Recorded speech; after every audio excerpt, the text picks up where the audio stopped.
Welcome back to today's news recap. We're diving into major global and domestic updates. Matt Gaetz withdraws from consideration for Attorney General. Biden forgives billions in Ukrainian loans. California voters reject a minimum wage increase, and much more. Let's break it all down. Gaetz withdraws Attorney General bid.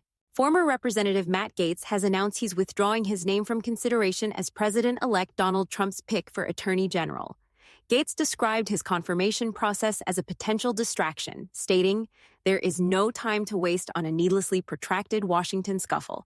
Trump praised Gaetz as a dedicated public servant and expressed confidence in his future contributions. Gaetz's nomination faced significant bipartisan opposition due to an ongoing House Ethics Committee investigation into allegations of misconduct. While the committee hasn't released its findings, it plans to revisit the matter on December 5th. With his withdrawal, Gaetz's political future remains uncertain as he continues to face scrutiny. U.S. forgives $4.7 billion in Ukrainian loans.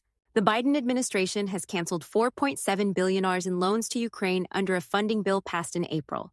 The State Department emphasized that this move reflects the U.S.'s commitment to supporting Ukraine amid its war with Russia.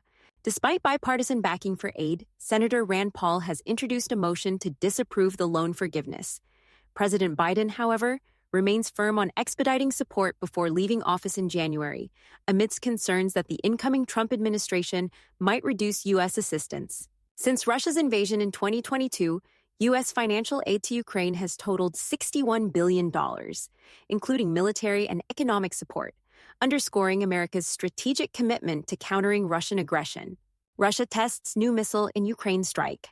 Russian President Vladimir Putin announced the successful test of a new intermediate-range missile, the Oreshnik, during a strike on Ukraine's city of Dnipro. While Putin claims the strike targeted a missile factory, it also injured 2 civilians and damaged a rehabilitation center. Ukraine accused Russia of using an intercontinental ballistic missile in the attack, but U.S. intelligence confirmed it was intermediate range. Putin warned of retaliatory measures if Ukraine's U.S.-supplied missiles are used on Russian soil, adding that any future strikes would include advance warnings to minimize civilian harm. The escalating use of advanced weaponry on both sides continues to raise international concerns about the war's trajectory. U.S. sends landmines to Ukraine.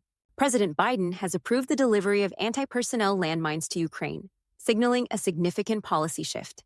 These mines are designed to deactivate after a set period and are intended to bolster Ukraine's defenses in areas heavily contested by Russian forces. While Ukraine has pledged to use the mines in unpopulated areas, the decision has sparked debate. Critics point to the 1997 Ottawa Treaty, which bans anti-personnel mines, though the U.S., Ukraine, and Russia have not fully adopted it. This move follows Ukraine's use of U.S.-supplied ATACMS missiles in strikes on Russian soil, reflecting heightened military collaboration between the two nations.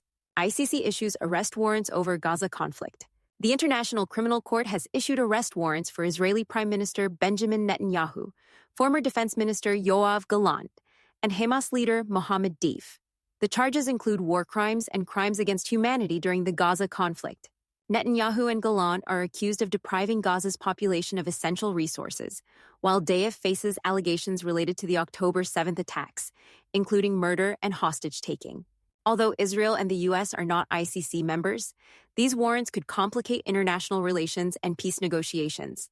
The court's decision underscores the ongoing challenges of accountability in conflict zones. California rejects minimum wage hike. California voters have turned down a proposal to raise the state minimum wage to $18 per hour by 2026, which would have been the highest in the nation. Opponents argued that the increase could lead to higher costs and job cuts, a message that resonated with voters amid economic concerns. Supporters, however, expressed disappointment, highlighting the potential benefits for millions of workers. The state's minimum wage remains at $16 per hour, with higher rates for fast food and healthcare workers under recent legislation. This decision aligns with national trends, as states balance worker advocacy with economic stability. That's a wrap for today's news recap. From geopolitical tensions to economic debates, the world is as complex as ever. Be sure to like, comment, and subscribe to stay informed on the latest developments. Thanks for tuning in, and we'll see you next time.